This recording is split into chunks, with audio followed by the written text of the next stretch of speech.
Vam arribar de Terol en el 70, en l'any 70.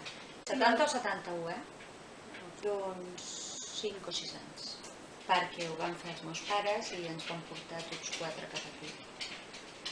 Potser recordo quan vam buidar el pis d'allà, que va quedar tot buit, i potser la sensació de no saber molt bé cap on anaves, no?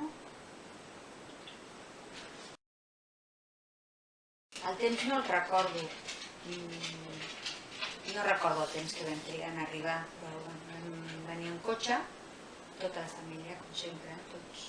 Segurament que ens barallàvem amb els meus germans i el moment del bocata i aquestes coses. No recordo gaire cosa. Doncs això sí que ho recordo. Recordo que quan vam arribar aquí no havien arribat tots els mobles, perquè el meu pare havia vingut uns mesos abans i havia anat a buscar pisos per Barcelona i el pis que va trobar és on viuen ells ara també i on hem viscut sempre i no teníem mobles i vam haver de dormir amb els matalossos a terra i va ser divertit, perquè era tot caixes, tot una mica així liat, però també divertit. I ens vam passar això sí tot el dia pujant i baixant amb l'ascensor perquè no havíem vist mai un ascensor. A Teruel no n'hi havia i ens semblava com una suite, no? Era molt divertit. Sí que ha canviat. En aquests anys sí que veig que potser no molt, però sí que ha anat canviant. Sobretot al carrer, no? Feliu Codina, per exemple, doncs jo recordo quan es feien les fogueres de Sant Joan, que ara hi ha un parc allà on les escales, la gran palmera que ara és morta, tot allò era com un gran barranco, que clar, tot això vosaltres ja no ho heu vist, no? La riera d'Horta, no?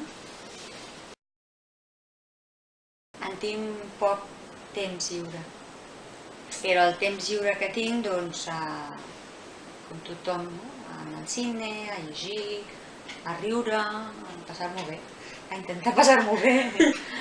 No, però quan érem a Terol, allà tothom hi anava a missa, els diumenges, a l'escola també es feien exercicis espirituals. Jo era molt petita, però sí que recordo que l'ambient era marcadament religiós. I els meus pares, quan van arribar aquí, per exemple, la família, de fet, la meitat dels germans hem fet la comunió, però hi ha una part ja, que ja érem aquí, ja es va deixar de fer, no? Va haver-hi un abandonament, no? D'aquesta tradició, no? D'aquesta manera de... Doncs ara el català i la fusió també. He tornat, però he tornat com a turista. He tornat a visitar perquè feia molt que no hi anava, ja no tenim família allà i hem anat a Dinòpolis. No, perquè jo ja he fet la meva vida aquí, jo m'hi sento aquí. Estic molt contenta de viure. Però suposo que també ho estaria, si visqués, vull dir que... Doncs jo moltes vegades em sento molt propera, no? Perquè jo també he sigut una nouvinguda dels anys 70 i entenc moltes situacions que es poden, o com es poden sentir.